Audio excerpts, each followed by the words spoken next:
دوای دەستکردن بە بانگەشەی هەڵبژاردننی پاڵێوراوان و لایەنە سیاسیەکان لە نێوشیاندا کۆمەڵی دادگەری دەستی بە هەڵواسینی پۆستەر و فلێکس و بانگەشەکانی کرد. وەک هەمیشە زۆری نەبرد بەشێک لەو پۆستەر و فلێکسانەی پاڵێوراوانی کۆمەڵی دادگەری دڕێنران و لێکرانەوە و فرێدران.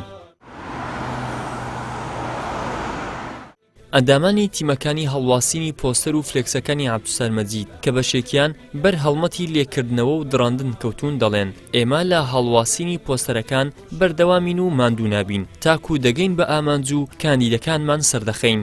دیارە ئێمە لە پرۆسی هەڵبژاردن فلێکس لە سەرجەم شوێنەکان دەدەین بەڵام دەبینین لایەن دەسەڵاتەوە چونکە ئێمە تەنها لایەنی دەسەڵات بە هۆکاری دڕاندنی فلێکسەکانمان نەزانین ئەویش بەهۆی بەهێزی کاندیدەکانمانەوەیە ترسیان لەوە هەیە کە کاندیدەکانی خۆیان دەرنەچی کاندیدەکانی ئێمە دەرچی بەڵام جەماوەری کوردستان لەخوا بەزیاد بێیانی لە هەموو ڕووەکانەوە ڕابردووی کۆمەڵی دادگەری بەگشتی و کاندیدانی کۆمەڵی دادگەری کوردستان دەزانن کە چۆنە بۆیە دڵنیاین لەوەی کە کاندیدانی کۆمەڵ سەردەکەون. لای خۆشیەوە بەرپرسێکی مەڵبەندی دەوروبەری هەولێر دەڵێت ئێمە هاوبەشین لە سەرخستنی کاندیدانمان بەتایبەت لە ئێستادا کە لە 2 هەفتەی کۆتایی نزیک دەبینەوە بە هەموو شێوەیەک و بە هەموو توانای حیزبیمانەوە کار بۆ سەرخستنی کاندیدانمان دەکەین. ئێمە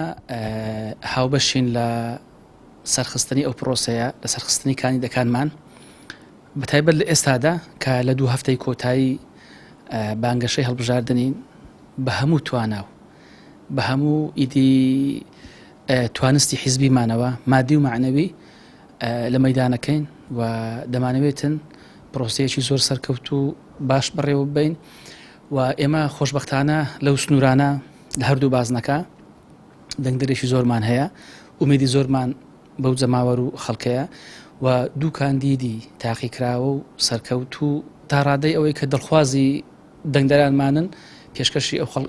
ئەو جەماوەرەمان کردووە. هەڵبژاردن وەرسەرخانێکی گرنگە لە ژیانی تاک و کۆمەلگا. عەبدولسەلام مەجید کاندیدی ژمارە 32 لە بازنەی 4 خۆرهەڵاتی هەولێر لەبارەی دڕاندنی پۆستەرەکانیەوە دەڵێت ئێوە دەتوانن پۆستەر و وێنەکانمان بدڕێنن بەڵام هەرگیز ناتوانن ئێمە لە دڵی خەڵک دەربکەن ئەمەی بەرامبەری ئێمە دەکرێت لە هەولێر کارێکی ناشیرن و مناڵانەیە و نیشانەی ترسێکی گەورەیە لە خەڵکی خۆشەویستی هەولێر. ئیدریس محەممەد، کەناڵی ئاسمانی پەیام، هەولێر.